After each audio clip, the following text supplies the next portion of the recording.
YCP అధినేత మాజీ CM జగన్ని విమర్శించేంత స్థాయి సోమిరెడ్డి చంద్రమోహన్ రెడ్డికి లేదని మాజీ మంత్రి కాకాని గోవర్ధన్ రెడ్డి హితవు పలికారు.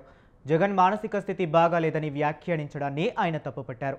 సీఎం చంద్రబాబు దగ్గర మంచి మార్కులు కొట్టేయడానికి ఈ తరహా ఆరోపణలు చేయటం సరైన విధానం కాదని ఆయన అన్నారు.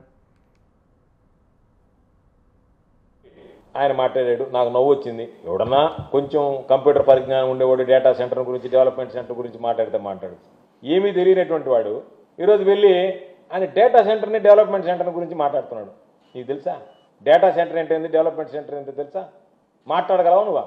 ఏదో తలకాయ ఎగరేస్తా మెడ ఎగరేస్తా కాదు. ఈరోజు జగన్మోహన్ రెడ్డి గారి కంట ఆయన మానసిక స్థితి బాగలేదంట. ఆయన మానసిక స్థితి బళ్ళే నువ్వు 2 కాళ్ళ మీద 2 నిమిషాలు నిలబడం, ఆ కాలు ఈ కాలు ఇట్టేట అనకుండా ఆ కోడి కాళ్ళ మీద 2 నిమిషాలు స్టడీగా 2 కాళ్ళ మీద నిలబడు. ఏం పడలేదు? నీ మానసిక స్థితి బాగలేదా? నీ శారీరక స్థితి బాగలేదా? జగన్మోహన్ రెడ్డి గారి మానసిక స్థితి బాగలేదా? ఏదో అదృష్టం ఉండి గెలిచి ఉండొచ్చు, అంత మాత్రాన్నే గాలిలో ఎగరుతున్నాడు, మామూలుగా కూడా లేదు. తమ పని కానివ్వండి. ఇప్పుడు ఎట్టా నువ్వు బిజీగా ఉండవు. నీ ఆలోచన ఏంది, విధానం ఏంటంటే జగన్మోహన్ రెడ్డి గారిని గురించి ఏదో ఒకటి మాట్లాడాలా, చంద్రబాబు నాయుడు దగ్గర మార్కులు పడాలా. ఎందుకు చంద్రబాబు నాయుడు దగ్గర మార్కులు పడాలా? చంద్రబాబు నాయుడు నెల్లూరు జిల్లా పర్యటనలో కూడా నీ ముఖం చూడడానికి కూడా ఇష్టపడలే.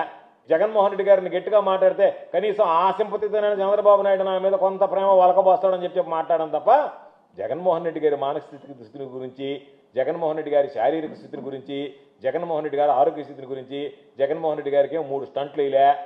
జగన్మోహన్ రెడ్డి గారికి మొన్న పోయి అపోలో హాస్పిటల్లో మొన్న కూడా పోయి చేరి సాయంకాలం దాకా చికిత్స చేయించుకున్నారా? జగన్మోహన్ రెడ్డి గారు ఆరోగ్యంగా ఉన్నాడు. జగన్మోహన్ రెడ్డి గారు రాష్ట్రానికి ముఖ్యమంత్రిగా పనిచేశాడు. కాబట్టి జగన్మోహన్ రెడ్డి గారి పేరు ఉచ్చరించేటువంటి స్థాయి లేనటువంటి వాడికి నీకు. కాబట్టి నువ్వు సిటీ సెంటర్ గురించి మాట్లాడితే బాగుంటుంది కానీ లిక్కర్ షాపులు ఏ బ్రాండ్లు అవి గురించి మాట్లాడితే బాగుంటుంది కానీ నీకు రాబాయ్.